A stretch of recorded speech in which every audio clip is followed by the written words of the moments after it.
Muy buenos días tengan ustedes, todos mis amigos. He abierto el día de hoy esta su página, Medicina y algo más, con la finalidad de hablar de un tema de actualidad. La semana pasada apareció en los medios de comunicación masiva que existían varios casos de una enfermedad que se le denomina enfermedad por Zika en el estado colindante de Jalisco.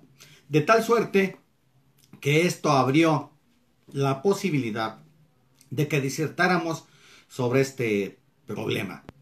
Y bueno, quiero mencionar que este padecimiento lo revisamos cuando llevamos la asignatura de medicina preventiva. Y por supuesto, quiero llamar la atención que sí, efectivamente, el Zika es una enfermedad que nosotros debemos de conocer debido a que es una enfermedad nueva relativamente en América y por lo tanto debemos de revisarlo. Pero antes de iniciar la disertación sobre la enfermedad de Zika, quiero hacer o recordar algo que es muy importante que está relacionado con la enfermedad. Ustedes saben que existen algunos términos también de actualidad que se llaman o se denominan transición epidemiológica. Y la transición epidemiológica no es más que la sustitución lenta pero progresiva de las enfermedades infectocontagiosas, infectotransmisibles, por las enfermedades crónico-degenerativas y los cánceres. De tal suerte que en este mundo globalizador y por supuesto tiene su impacto muy importante en la transición epidemiológica.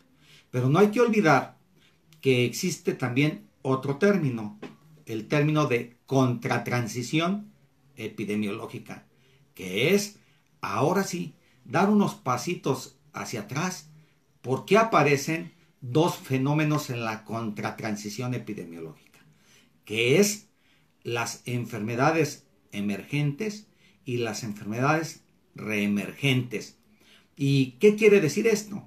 Las enfermedades reemergentes son aquellas enfermedades transmisibles que estaban controladas, que estaban de alguna manera incluso prevenidas y que de momento, por los cambios que se dan en los seres humanos, vuelven a reemerger por diferentes causas.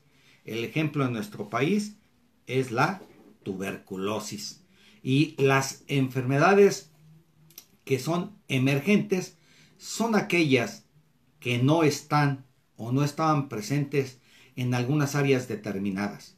E insisto, tanto en las enfermedades reemergentes como en las emergentes, los cambios climáticos, los movimientos migratorios de los seres humanos, esto es, los cambios organizacionales de la sociedad, pueden dar como consecuencia también que aparezcan estas enfermedades.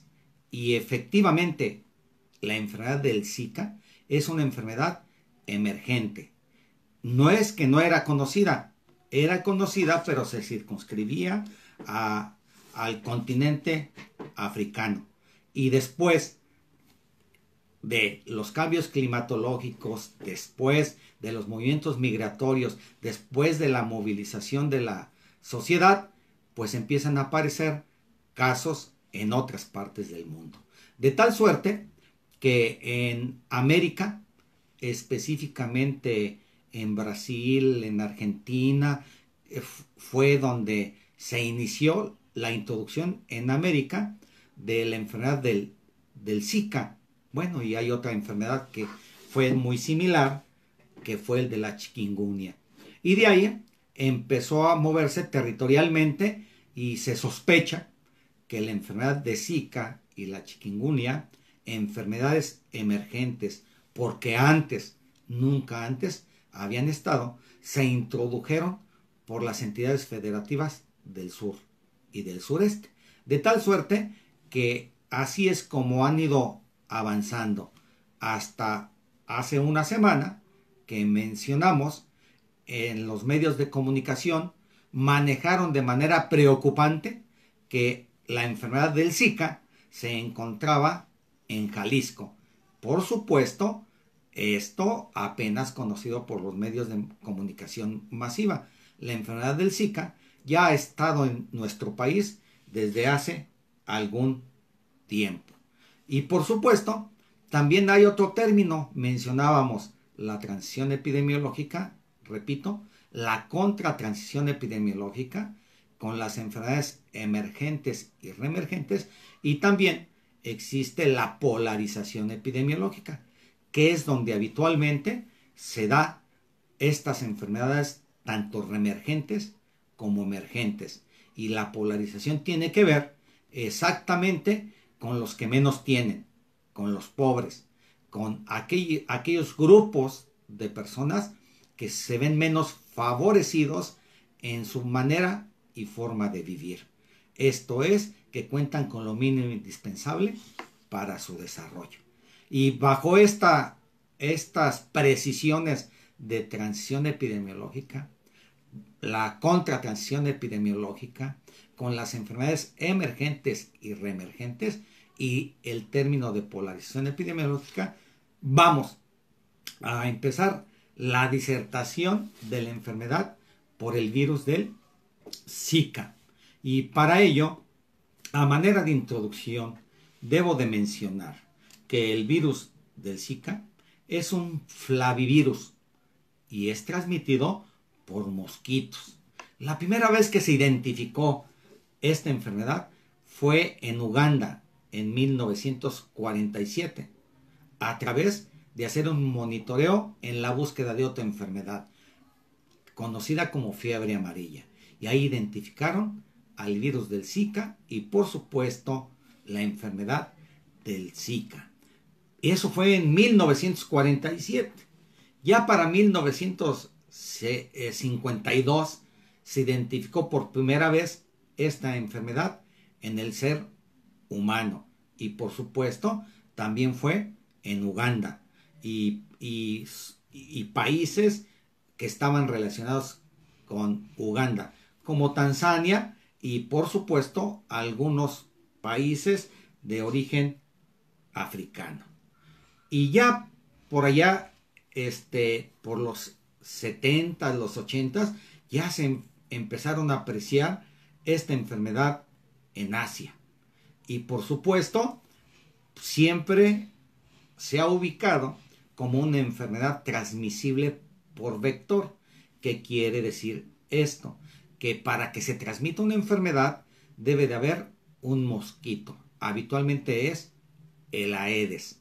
El mosquito Aedes, en diferentes variedades, son los que transmiten la enfermedad.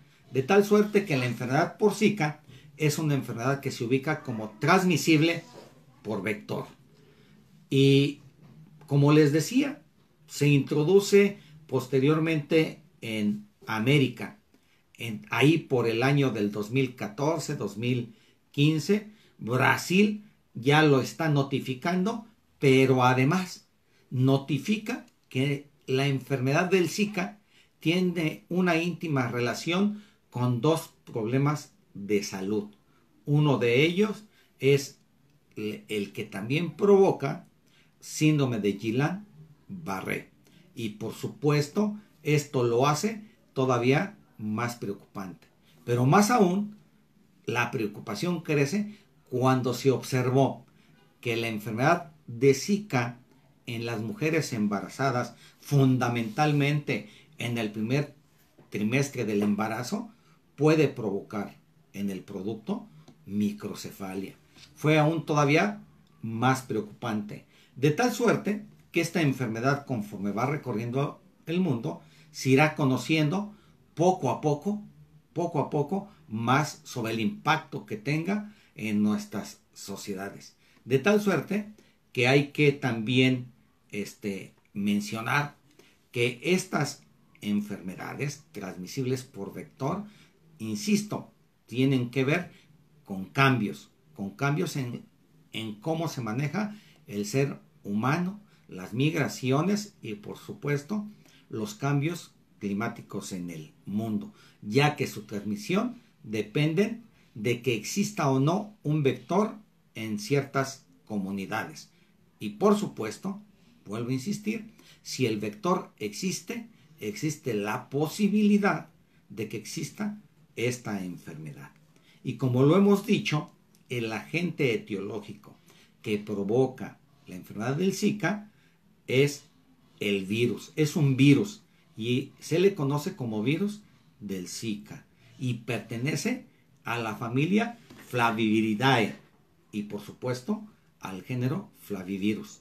Y quiero comentarles además que se trata de un virus que está compuesto por ácido ribonucleico no segmentado, no monocatenario y de una polaridad positiva. Y aproximadamente mide de 40 a 60 nanómetros de diámetro. Y por supuesto tiene una nucleocápside y cosaédrica. De tal suerte que hasta el momento se han identificado dos linajes del virus. Un virus africano y un virus asiático. Que hemos de recordar todos nosotros que el virus tiene una capacidad de mutación y dependiendo de cómo se va replicando puede adquirir estas facetas.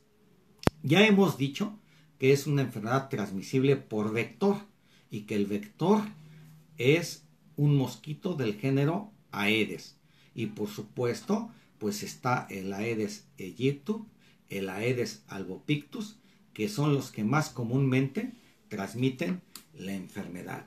Y para ello quiero decirles que el mosquito se vuelve transmisor del virus después que ingiere el mosquito del virus del Zika, necesita un promedio de 10 días para multiplicarse y migrar del sistema digestivo hasta las glándulas salivales de la Aedes. Y solo a partir de ese momento el mosquito es capaz de transmitir el virus a través de la picadura a los seres humanos. Obviamente se ha estudiado a la Aedes como una enfermedad transmisible por vector por antonomasia, pero también existe la sospecha que la transmisión de esta enfermedad, la enfermedad del Zika, puede ser también de transmisión sexual y que por supuesto pues tiene que ser de un sujeto infectado a otro no infectado y por supuesto que el virus debe estar en las secreciones. Muy bien, en relación al huésped u hospedario, pues obviamente este virus afecta a los seres humanos, pero hemos de comentar también que afecta a otros primates, como fue el inicio de la identificación de esta enfermedad del Zika, pero también puede afectar obviamente a mamíferos como los búfalos, cebras y por supuesto sin lugar a la duda a los artrópodos, hablando de los mosquitos del género Aedes. Habitualmente el medio ambiente que se requiere para que se genere la enfermedad pues está en climas tropicales, en climas subtropicales o con temperaturas que están de 15 a 40 grados, con una humedad muy relativa en el aire de moderada a alta. Y por supuesto que debe este medio ambiente favorecer el crecimiento del vector y por lo tanto, al haber el vector, puede haber la transmisión de la enfermedad.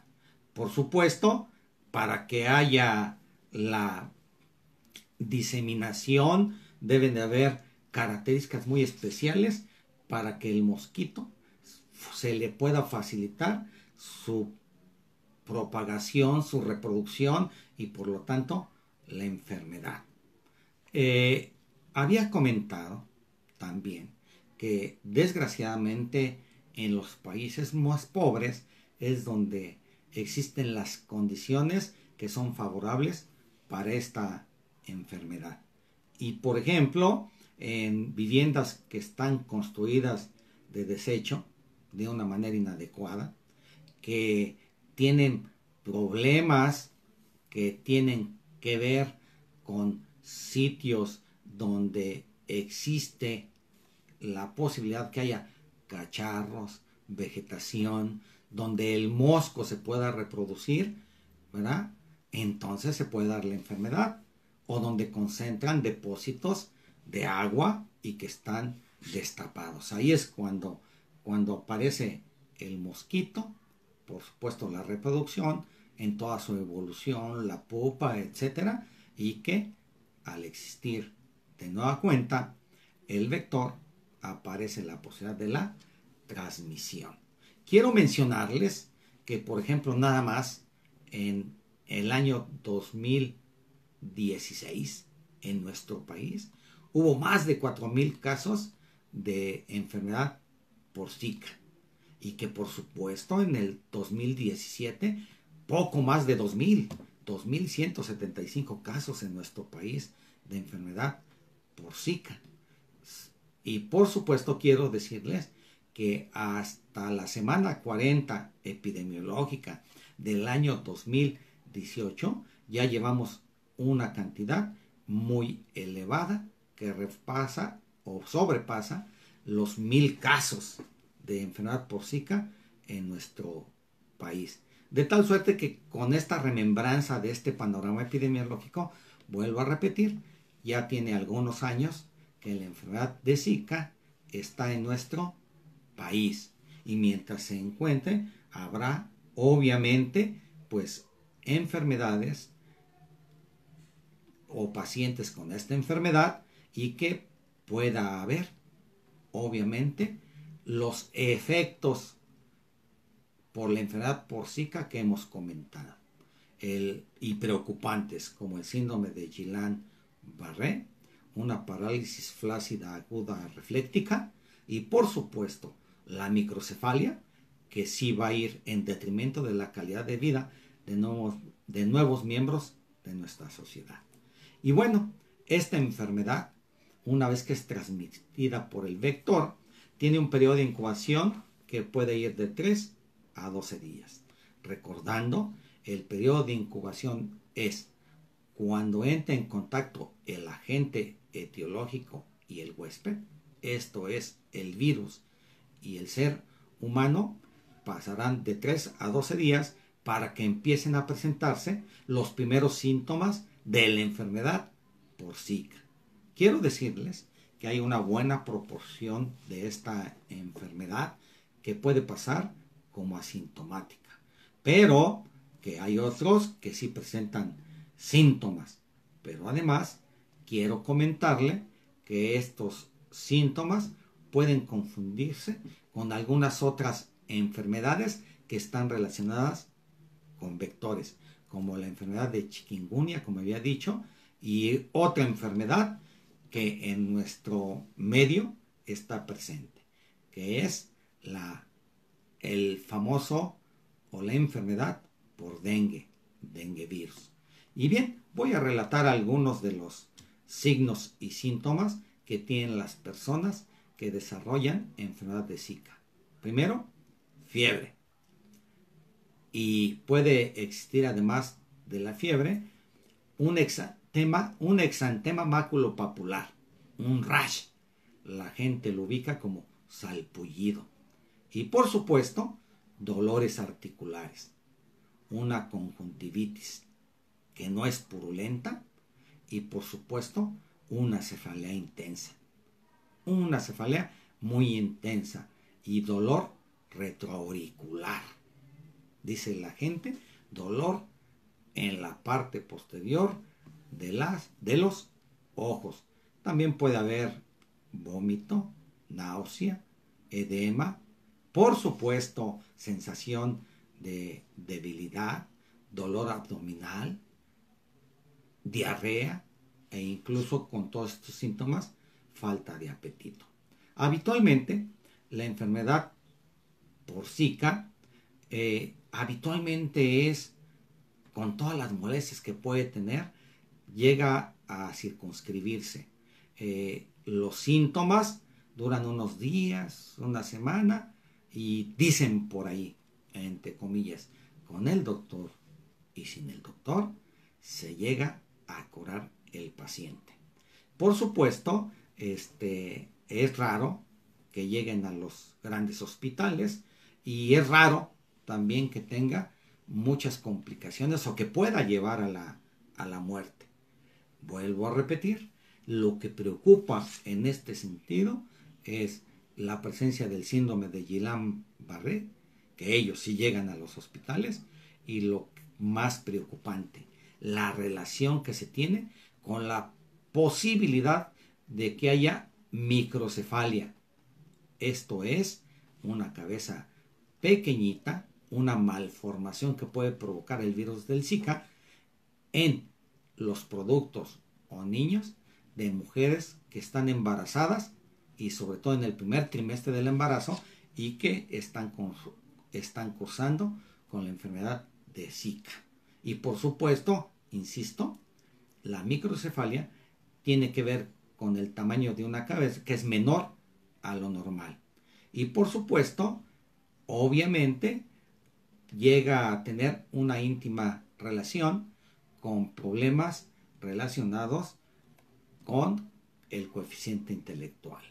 Y por supuesto, ya había dicho que esto es preocupante porque va a afectar al producto de una mujer con embarazo por el resto de su vida y disminuye su calidad de vida. Y por supuesto, insisto, falta todavía mucho por estudiar y además, para conocer el verdadero impacto de este padecimiento. Ya para hacer el diagnóstico diferencial, pues hay pruebas de laboratorio que apoyen el diagnóstico. Una de ellas es la prueba de ELISA, que es un test serológico en donde se detectan IgM e IgG frente al virus del Zika. Y estos pueden ser positivos ya cuando la enfermedad haya cursado entre el quinto y sexto día de establecido el cuadro clínico. Y por supuesto, hay un aumento en el título de estos anticuerpos. Y es una manera de confirmar el diagnóstico. Por supuesto, lo que es preocupante es que no hay un tratamiento específico contra la enfermedad del Zika. No existe hasta el momento vacuna. El tratamiento es sintomático, el cual, dependiendo de los síntomas, se tendrá que suministrar exactamente para las molestias, signos y síntomas que tenga el paciente. Por ejemplo, para la fiebre, pues hay que recordar que el medicamento de elección cuando hay problemas virales es el famoso paracetamol o acetaminofén, que habitualmente se utiliza para el control de la fiebre y el dolor, a las dosis recomendadas por miligramo de peso. Y por supuesto, está contraindicado utilizar salicilatos, porque los eventos adversos, obviamente serían preocupantes. Sangrados entre algunos otros.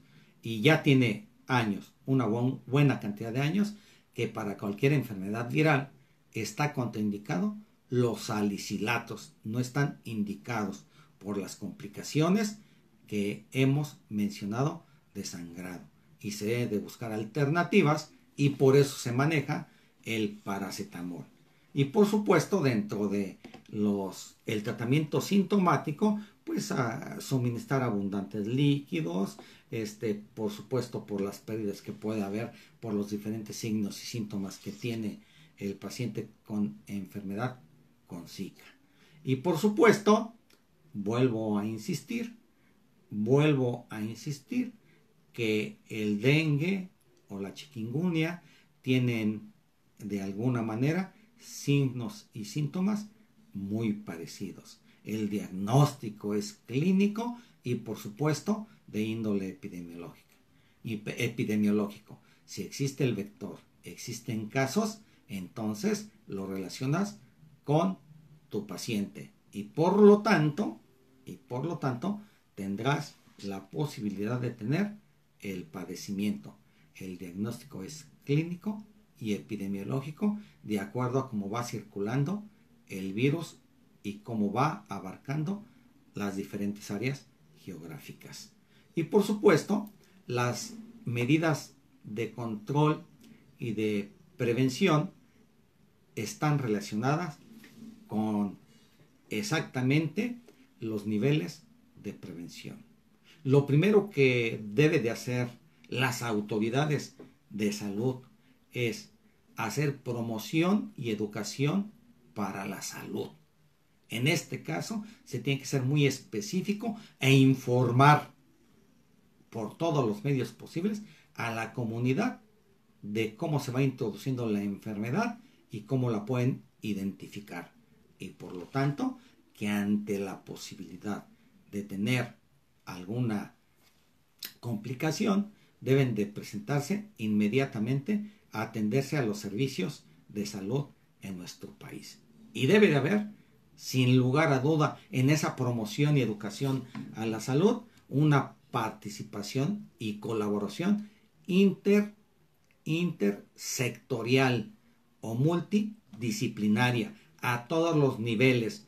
Y acuérdense, fundamentalmente es la información, que es la base y la premisa para poder suministrar educación para la salud. Educación para la salud. Ya hemos mencionado que en relación a la protección específica no existe ninguna vacuna. Sin embargo, existen acciones que para proteger a nuestra población se pueden llevar a cabo, como es el descacharramiento de los domicilios o también el descacharramiento peridomiciliario para evitar donde el vector se pueda reproducir. Algo que se conoce perfectamente en el campo, que se dice es el chaponeo, es quitar la hierba, limpiar, patio limpio es la mejor medida de protección para evitar esta enfermedad, donde no haya y donde no se pueda reproducir el vector. Quiero mencionar que existe también dentro de la promoción y educación a la salud y la protección específica otras acciones importantes, pero lo fundamental es retirar las condiciones donde se pueda reproducir el vector para poder controlar esta enfermedad. Y obvio, debe de haber coordinación inter y multidisciplinaria de nuestros servicios de salud, recordando que nuestros servicios de salud se dan a través de institutos, como el Instituto Mexicano del Seguro Social, el ISSSTE, la Secretaría de la Salud. Y por lo tanto, el esfuerzo debe ser hacia una sola dirección y todos de manera conjunta. No hay como la promoción y educación para la salud. No hay como las actividades de protección específica para evitar que se reproduzca el vector, el Aedes.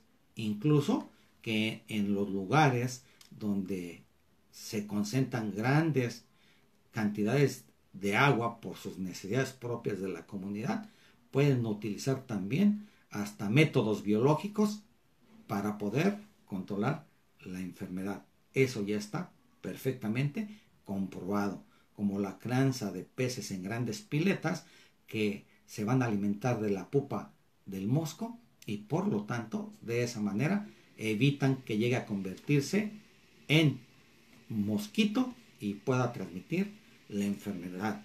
De tal suerte que las acciones de promoción y educación para la salud y protección específica que hemos mencionado son acciones prioritarias y de ordenamiento que debe de haber en todos los barrios, ciudades, municipios donde ya se encuentra el vector, con campañas de saneamiento intensivo en toda la población.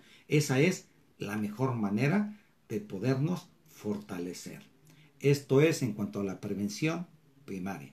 Y la prevención secundaria, que tiene que haber un diagnóstico oportuno y, por cierto, también como consecuencia, un tratamiento que es sintomático, pero para que se estén en las mejores condiciones los pacientes afectados. También se habla que se pueden utilizar ropa con mangas largas, usar repelentes, dormir protegidos de mosquiteros, tener en casa mosquiteros impregnados con algún insecticida, de tal suerte que sea como una barrera para evitar el contacto del vector con el ser humano. Y por supuesto, se recomienda pues a los seres humanos no viajar a las zonas afectadas o endémicas donde se está estableciendo este padecimiento.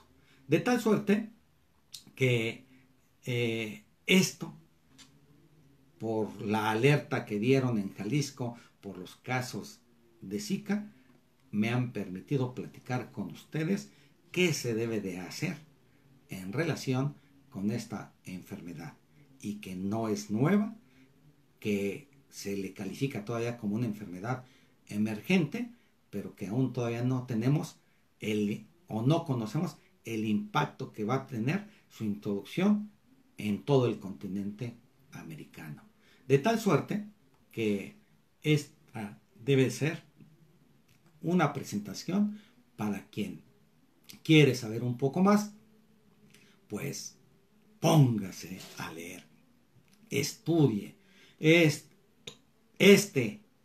Este programa Medicina y algo más quiere ser un programa que estimule el deseo de saber más. Insisto, me atrevo a tocarlo porque es un padecimiento que yo año con año reviso con mis médicos en formación en la asignatura de medicina preventiva. Y ahí les dejo ustedes esta información por si ustedes quieren buscar más o han quedado con alguna duda.